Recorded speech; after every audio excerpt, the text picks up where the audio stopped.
देखिए बच्चों, आज हम त्वरण और समय के बीच में ग्राफ खींचेंगे और जानेंगे कि इससे हमें क्या क्या सूचनाएं प्राप्त होती हैं।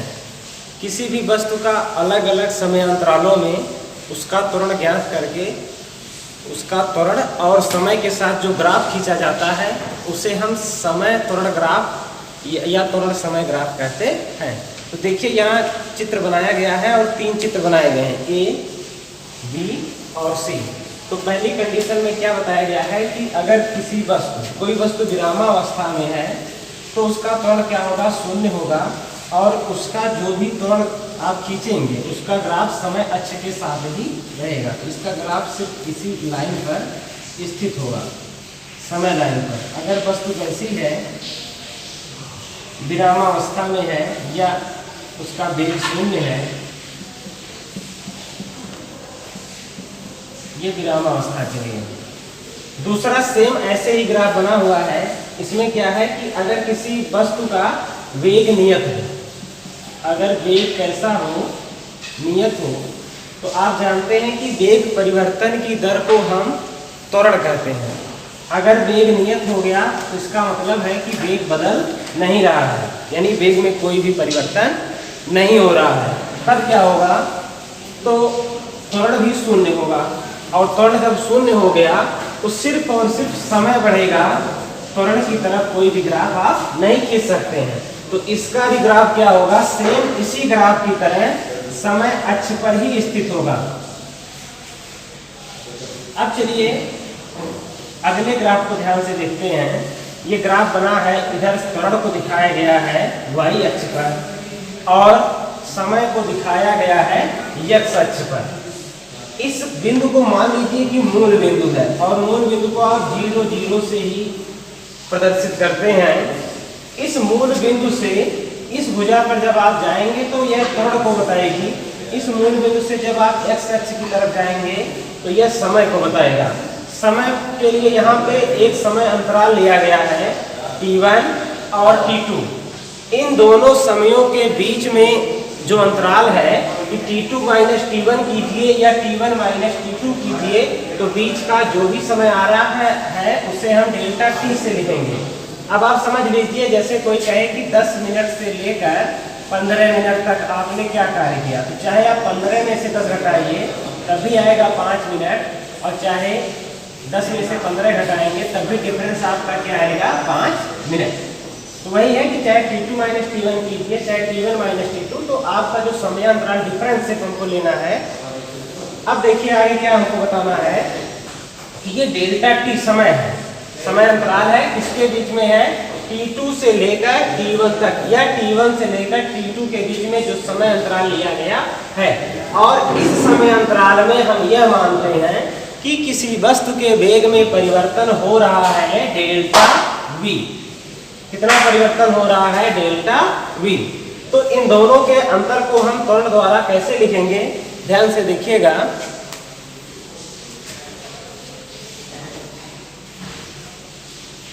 त्वरण a बराबर वेग परिवर्तन डेल्टा v। यह वेग परिवर्तन कब हुआ है, डेल्टा t समय अंतराल में। कितने समय अंतराल में, डेल्टा t। अब यहां से आप वेग को आप निकालेंगे तो आपको क्या मिलेगा, डेल्टा v बराबर a इंटू डेल्टा t। अब आप देखिए ध्यान से इस ग्राफ को, तो यहां से लेकर यहां तक की जो दूरी है, इस बिंदु को मानिए a, क्योंकि ये लाइन जो त्वरण को बता रही है और त्वरण को हम स्मॉल a से लिखते हैं। तो 0 से लेकर यहां तक की दूरी है a, और इतनी जो चौड़ाई है ये है डेल्टा t। तो ये देखिए आप इस त्वरण और समय ग्राफ पर जो एक सीधी लाइन खींची गई है, कि ये लाइन कब आप खींचे हैं, समान त्वरण रहने पर, समान त्वरण रहने पर। इसका मतलब क्या है, त्वरण में कोई परिवर्तन नहीं हो रहा है, समय बदल रहा है, समय बढ़ रहा है, लेकिन त्वरण वाला लाइन आप आगे नहीं बढ़ा रहे हैं। त्वरण क्या है आपका, एक सेम है। तो इस किसी भी समय अंतराल में इस त्वरण द्वारा जो भी क्षेत्रफल घेरा जाएगा, उस क्षेत्रफल को हम क्या कहेंगे, किसके बराबर होगा, वेग के बराबर। कितना वेग परिवर्तन हो रहा है या इतना वेग उसका है। तो देखिए ये है लंबाई, या इसको चौड़ाई मान लीजिए ए को, और इसको लंबाई। तो लंबाई गुणे चौड़ाई कीजिए, चाहे चौड़ाई गुणे लंबाई, तो आपको इस आयत का क्षेत्रफल प्राप्त होता है, जो ये बताता है कि समय त्वरण ग्राफ पर समय और त्वरण के बीच में जो भी आकृति घेरी जाती है उसके क्षेत्रफल के बराबर उसका वेग हमें प्राप्त होता है। ये क्या है, डेल्टा v बराबर a इंटू डेल्टा टी। का मतलब क्या है, आकृति इसको बना दीजिए a और b। आकृति कैसी है, आयत के रूप में। आकृति a t1 a b t2 का क्षेत्रफल। चलिए अब आगे चलते हैं।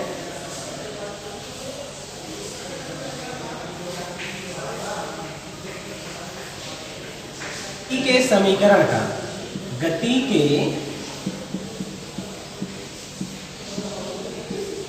समीकरण का, तो ये गति के समीकरण है जिसे न्यूटन ने दिया है, और यह त्वरण, समय और किसी वस्तु की स्थिति के बीच में संबंध को बताते हैं। ये समीकरण कुछ इस प्रकार है, आप देखिएगा। इसमें गति का एक पहला समीकरण है, इसे हम ऐसे लिखते हैं v बराबर u प्लस a t। यहाँ पर जो भी प्रतीक दिए गए हैं इनका मतलब मैं आपको बता देता हूँ। v का मतलब होता है अंतिम वेग, u का मतलब होता है प्रारंभिक वेग, और a का मतलब क्या है, त्वरण, और इस t का मतलब क्या है, समय।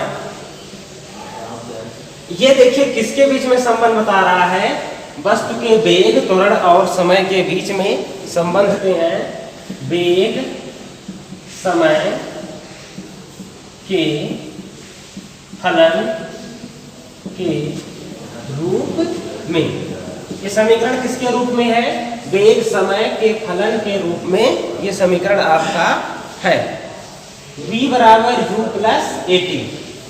सबके प्रतीकों का मतलब अब आप समझ गए होंगे। अब चलते हैं, जानते हैं दूसरे समीकरण के बारे में।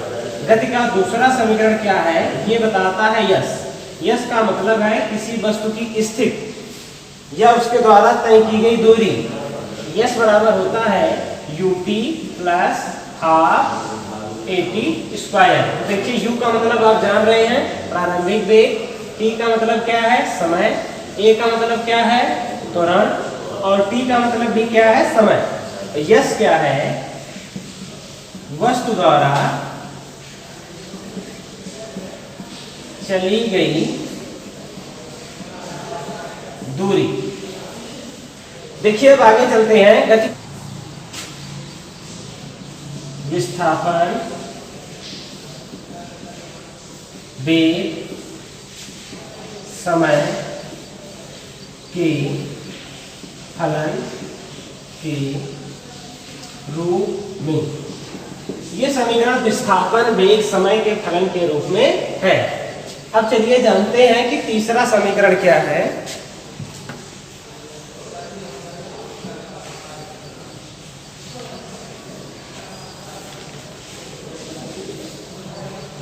तीसरा समीकरण है v स्क्वायर बराबर u square plus 2a yes. अब बताइए कि ये किस रूप का समीकरण है। देखिए इसमें u और v दोनों वेग हैं, और यस क्या है, विस्थापन है। इसे हम लिख सकते हैं वेग, विस्थापन के फलन के रूप में। इसमें सभी प्रतीक जो दिए गए हैं इनके मतलब जान लीजिए। v का मतलब वही है जो पहले बताया गया था, ये है अंतिम वेग, प्रारंभिक वेग, ये दो एक संख्या है, और a क्या है, त्वरण है, और यस क्या है, विस्थापन। इसके अलावा एक चौथा समीकरण भी है, उसको जान लीजिए। इसे हम ज्यादातर प्रयोग करते हैं 90वें सेकंड में चली गई दूरी के रूप में। जैसे कोई प्रश्न पूछ ले कि किसी वस्तु का त्वरण इतना है और वह 5वें सेकंड में कितनी दूरी तय करेगा और उसका प्रारंभिक वेग दिया रहेगा। तो देखिए ये किस रूप का समीकरण है, s बराबर u प्लस 2t माइनस 1। इसे हम 90वें सेकंड में चली गई दूरी के रूप में प्रयुक्त करते हैं। तो इसमें आप देखिए विस्थापन, वेग और समय के रूप के फलन का ये समीकरण है। इसे भी आप क्या लिख सकते हैं, वेग, विस्थापन, समय के फलन के रूप में। ये समीकरण हो गया।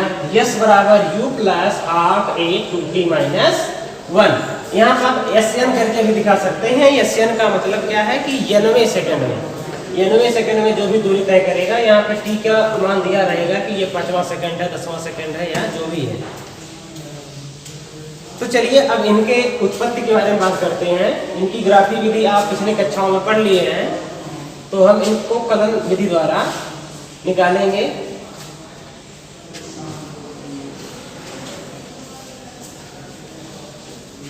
विधि से गति के समीकरणों की व्युत्पत्ति हमें करनी है। तो इसमें जो पहला समीकरण है, प्रथम समीकरण, तो आप त्वरण की परिभाषा पढ़े हैं, a बराबर dv बटे, गति का प्रथम समीकरण का निगमन करना है कलन विधि द्वारा। तो आप सब त्वरण की परिभाषा जानते हैं। त्वरण a बराबर क्या होता है, dv बटे dt, यानी कि वेग परिवर्तन बटे समय अंतराल। तो आप यहाँ से dt का गुणा कर दीजिए a में, तो जाएगा a dt बराबर dv, या इसे आप इस प्रकार से भी लिख सकते हैं, dv बराबर a dt। अब देखिए यह एक प्रकार का अवकल समीकरण है। यह क्या है, यह एक प्रकार का अवकल समीकरण है।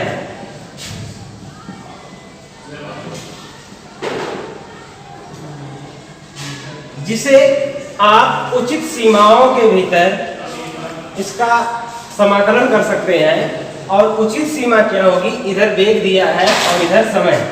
तो वेग के लिए उचित सीमा क्या है, प्रारंभिक वेग से लेकर अंतिम वेग तक। और समय क्या होगा, t बराबर 0 से लेकर t तक। तो यहाँ पे समाकलन सिंबल बनाएंगे। उचित सीमा है u से लेकर v तक। जो नीचे सीमा लिखी गई है इसे हम लोअर लिमिट और ऊपर वाली सीमा को अपर लिमिट करते हैं। ये हो जाएगा dv बराबर a dt। सीमा क्या जाएगी, 0 to t। देखिए अब यहाँ पे कोई संख्या लिखी नहीं गई है। जब आप इसका अवकलन करेंगे तो जिसके सापेक्ष कर रहे हैं वही संख्या आ जाएगी। तो v के सापेक्ष कर रहे हैं तो हमारा क्या हो जाएगा, v। और जो ऊपर की सीमा है v, इसे ऊपर लिख देंगे, और जो नीचे की सीमा है u, इसे नीचे बराबर। ये क्या है, एक नियतांक है, अचर पद है त्वरण यहाँ के लिए। तो त्वरण a को बाहर कर लें, 0 to t लिख लें और अंदर हो जाएगा dt। अब देखिए यहाँ पर भी t आपको मिल नहीं रहा है, तो यहाँ कोई संख्या या कुछ फलन नहीं लिखा है, तो वहाँ 1 मानते हैं। और 1 का जब समाकलन t के सापेक्ष करेंगे तो t आएगा, यानी जिसके भी सापेक्ष करेंगे वही हमको मिलता है। तो देखिए इसको आगे की लाइन में आप कैसे लिख सकते हैं, इसे मिटा दे रहे हैं। देखिए ये हमारा हो जाएगा v और u बराबर a। इसका समाकलन करेंगे तो आएगा t। सीमा क्या होगी, t to 0। तो आप देखिए जब समाकलन इसका हो गया तो अपर लिमिट में से लोअर लिमिट को घटा देते हैं। तो जाएगा v की जगह एक बार v रखेंगे तो v हो गया, एक बार u रखेंगे तो जाएगा माइनस u। ऊपर वाले में से नीचे वाले को घटा देंगे। इस जो भी फलन दिया रहेगा उस पर मान रखेंगे। इधर हो जाएगा a, पहले t रखेंगे और t माइनस फिर 0 रखेंगे। ये हो जाएगा v माइनस यू बराबर t में से 0 जाएगा तो t ही रहेगा, हो जाएगा 80। अब देखिए u इधर है तो माइनस में है, इसे बराबर के इधर लाएंगे तो जाएगा प्लस में, हो जाएगा v बराबर u प्लस 80। ये हमारा इक्वेशन बन गया गति का पहला इक्वेशन v बराबर u प्लस 80। नोट कर लीजिए या स्क्रीनशॉट। चलिए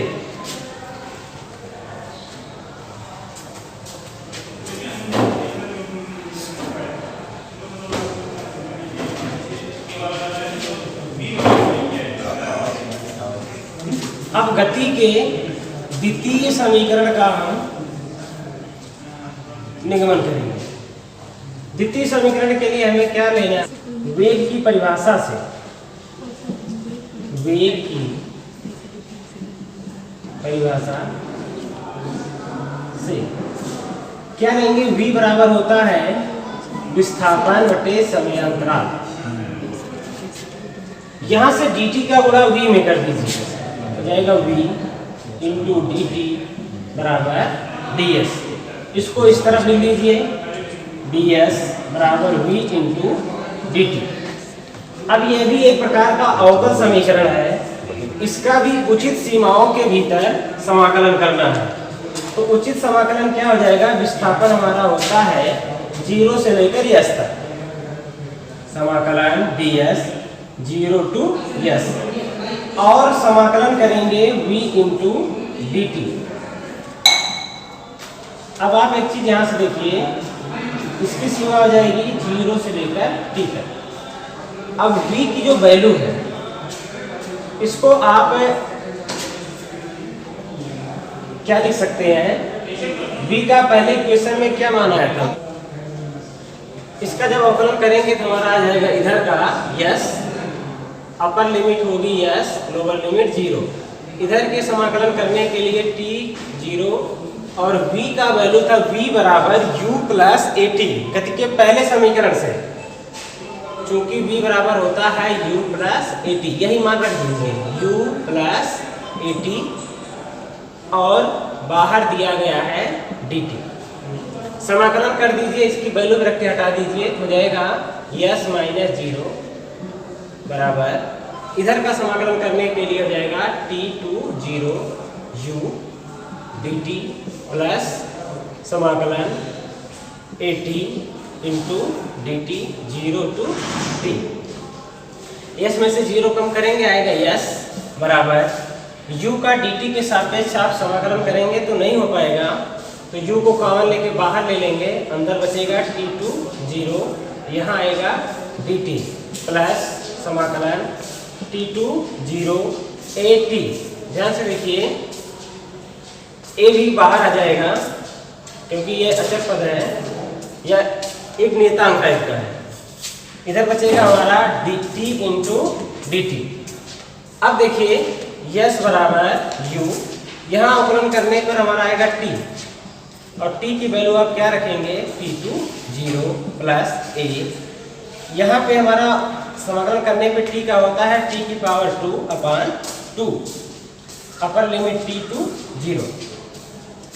नई लाइन से देखिए s बराबर u, t की वैल्यू आप क्या रखेंगे? t माइनस 0, t में से 0 को कम कर देंगे, प्लस a। एक बार दो जो है उसको कॉमन ले लीजिए, अंदर बचेगा t स्क्वायर, यानी t स्क्वायर की जगह एक बार t रखेंगे, इस t की जगह बचेगा t स्क्वायर माइनस 0। s बराबर हो जाएगा t में से 0 जाएगा तो t ही रहेगा, तो जाएगा ut प्लस a बाई 2 और t स्क्वायर। या इस इक्वेशन को आप ऐसे भी लिख सकते हैं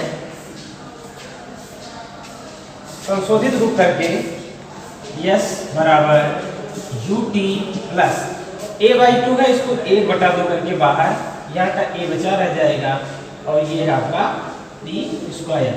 तो क्या इक्वेशन प्राप्त हो रहा है? s बराबर ut plus half at square. इसे आप गति का या न्यूटन के गति का दूसरा समीकरण कहते हैं, जो हमारा है आ गया। अब चलिए आगे चलते हैं गति के तीसरे समीकरण की ओर।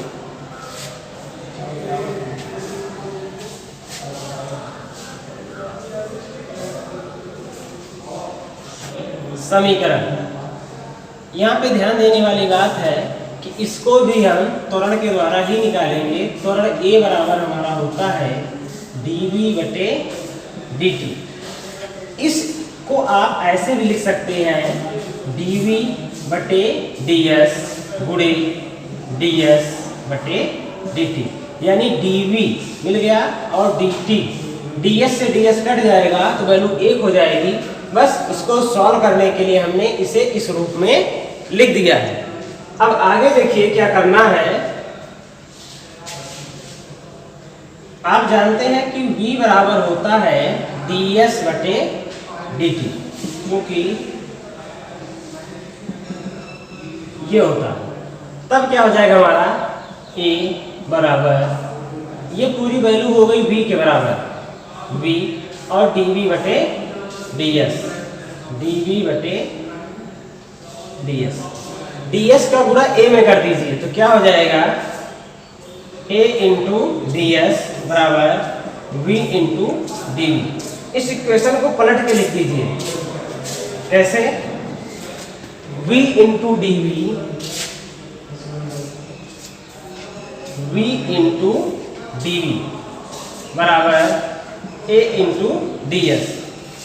इस इक्वेशन को भी उचित सीमाओं के भीतर आप समाकलन कर दीजिए, क्योंकि यह भी एक प्रकार का अवकल समीकरण है, क्योंकि dv और ds दोनों उपलब्ध है और आप देख के जान सकते हैं कि यह एक अवकल समीकरण है।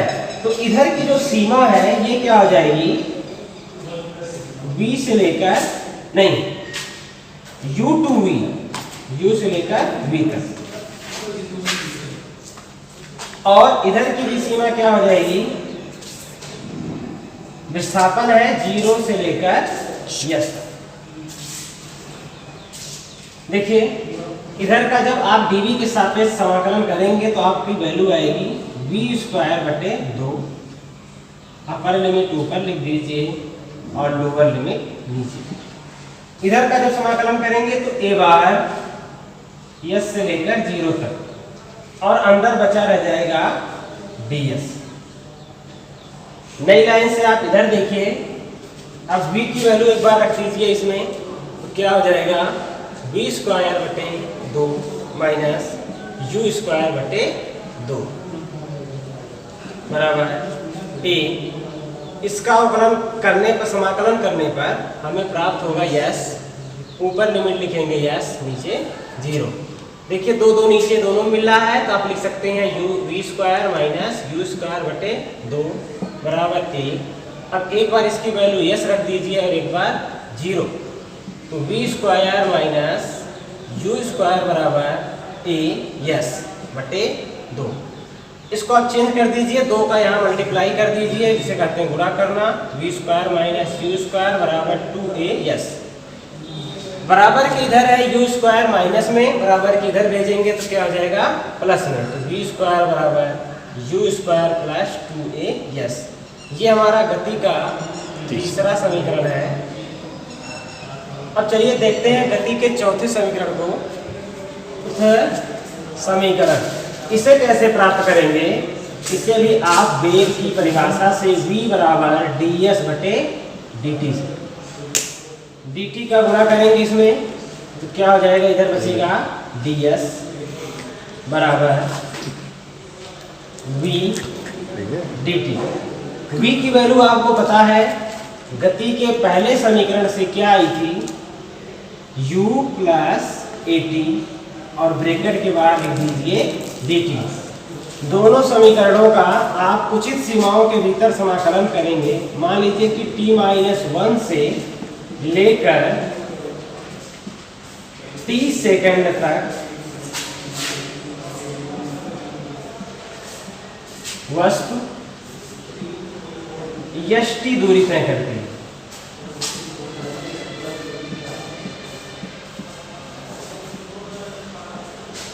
अतः अब आप इसे कैसे लिखेंगे, देखिए ds 0 to st बराबर समाकलन t-1 से लेकर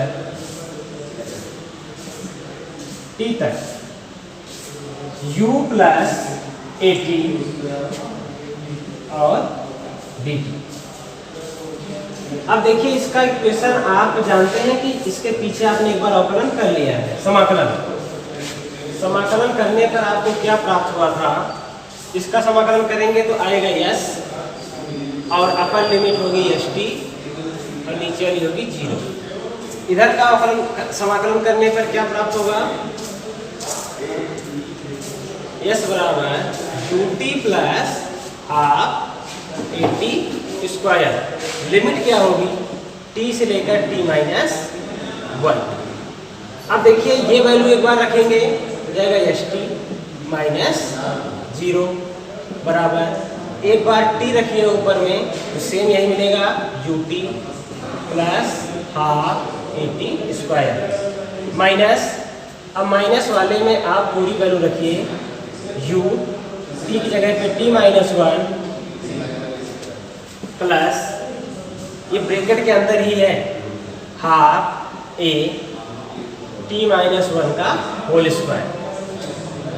अगले लाइन से देखिए ये आपका आ जाएगा st बराबर ut plus half at square minus, इस ब्रैकेट के अंदर होगा u का t में गुणा करेंगे तो आएगा ut माइनस u 1 में गुणा करेंगे प्लस 1/2 a t-1 का होल स्क्वायर, इसका सूत्र आप क्या लिख देंगे कि t का वर्ग plus 1 minus 2t।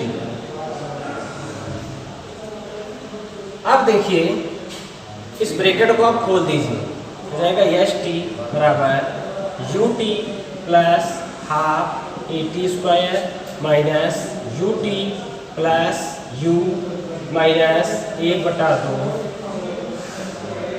a t square plus 1/2 a minus 1/2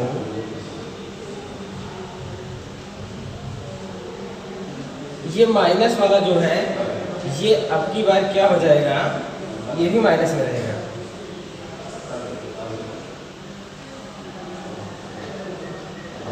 जो माइनस में था वह प्लस में हो जाएगा और जो प्लस में है वो क्या हो जाएगा माइनस में। देखिए ये जो 1/2 a है, प्लस में था तो माइनस में हो गया, और जो माइनस में है ये वाला ये हो जाएगा आपका प्लस 1/2 a गुणे 2t, 2 से 2 कट जाएगा, बचा रह जाएगा at।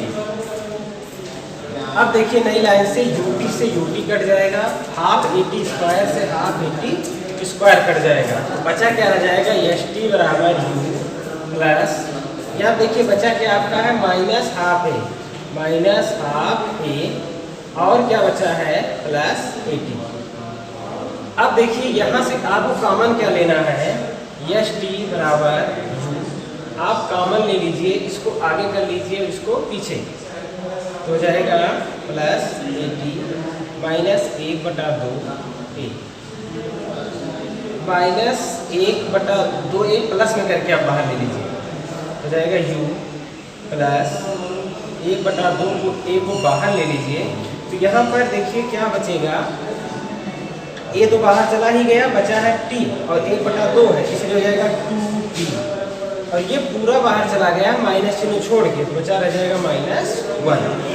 तो गति का समीकरण हमें 90 सेकंड वाला कैसे प्राप्त हुआ देख लीजिए, लास्ट में क्या आया है, st बराबर u plus half a 2t-1।